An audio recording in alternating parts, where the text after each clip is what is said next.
Bienvenue. Aujourd'hui, on va décoder ensemble un langage que beaucoup de gens ignorent mais que tout le monde voit, celui des bijoux dans le monde professionnel. Et attention, on ne parle pas de simples accessoires. Non, non, il s'agit d'un véritable outil de communication, silencieux mais incroyablement puissant.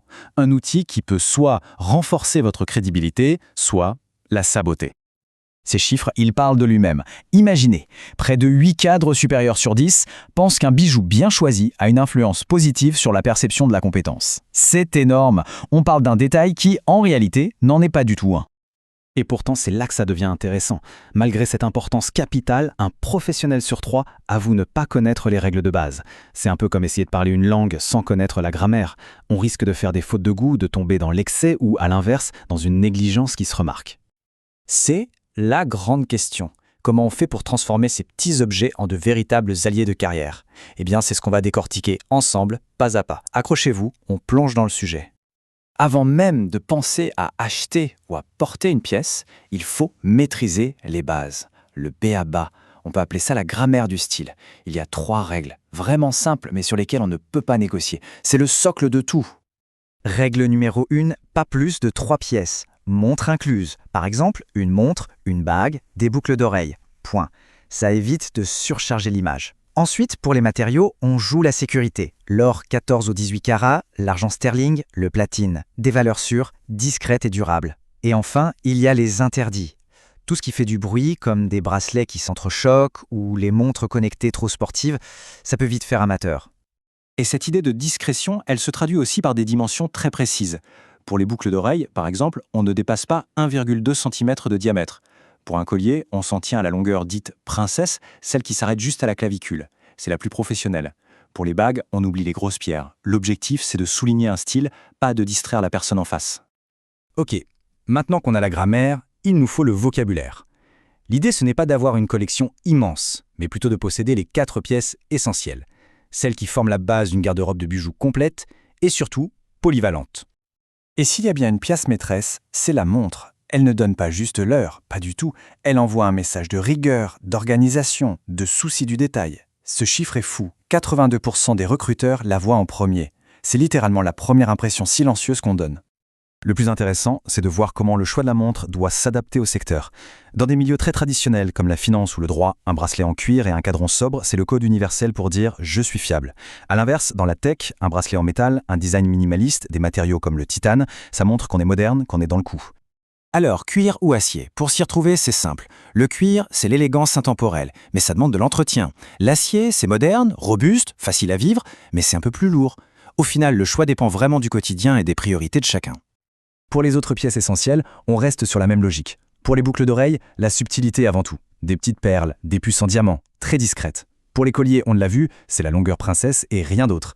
Et pour les bagues, c'est l'art de la retenue, une seule par main, en dehors de l'alliance, c'est la norme, pour éviter de paraître trop ostentatoire. Allez, on passe au niveau supérieur. On pourrait appeler ça l'art de la conversation. Parce que c'est exactement ça. De la même manière qu'on n'utilise pas le même langage avec tout le monde, on ne porte pas les mêmes bijoux dans tous les contextes. C'est là que le style devient une vraie stratégie. Les codes changent radicalement d'un milieu à l'autre. En finance, une montre suisse, des perles, c'est le combo gagnant. Dans la tech, on va plutôt opter pour de l'acier brossé, des lignes pures, pour ne pas avoir l'air décalé. Et dans le luxe ou la mode, bien sûr, on peut se permettre des pièces de créateurs, mais on bannit absolument tout ce qui fait fantaisie. Chaque secteur a son uniforme non dit. Et si on se projette un peu? Les tendances pour 2026 confirment ce besoin de sens et de sobriété. Le luxe minimaliste est en tête, avec des pièces de très haute qualité, mais très épurées. Les bijoux personnalisés qui racontent une histoire prennent aussi une place énorme. Mais la tendance la plus étonnante, c'est clairement celle des perles pour les hommes. Oui, des perles pour les hommes. Ça peut paraître audacieux, peut-être même un peu étrange pour certains, mais c'est une tendance de fond qui, en réalité, n'est pas si nouvelle que ça. C'est un retour aux sources assez fascinant. Et voilà le fait historique qui change complètement la perspective. Bien avant Coco Chanel, les perles, c'était un attribut du pouvoir masculin. Les rois, les empereurs, les maharajas, ils en portaient tous pour montrer leur statut. Donc la tendance actuelle, ce n'est pas une révolution, c'est plutôt une réappropriation d'un symbole très ancien. Alors comment on fait pour adapter cette tendance sans se planter? La clé, c'est la modération et le contexte. On choisit des perles de couleur sombre ou de forme irrégulière, on les mélange avec des matières brutes comme le cuir ou l'argent, et surtout, on réserve ça au secteur créatif ou à des événements un peu moins formels. Un seul collier, ça suffit pour marquer les esprits, mais avec maîtrise. Bon, on a vu les règles, le vocabulaire de base, l'art de s'adapter au contexte. Maintenant, on arrive à l'étape finale, la plus personnelle. Comment on assemble tout ça pour créer sa propre signature, une vraie déclaration de style. Le calcul est vite fait. Investir dans quelques belles pièces de qualité, c'est beaucoup plus rentable sur le long terme que d'accumuler des bijoux fantaisie qui vont s'abîmer en 2 ans. Et l'impact n'est pas que financier. L'impact sur l'image professionnelle est incomparable. Une pièce de qualité, ça installe une crédibilité immédiate. Et ce n'est pas que de la théorie. Ce retour d'expérience d'un directeur commercial le prouve. En passant à des pièces de qualité, il a eu un retour mesurable sur la perception de sa fiabilité.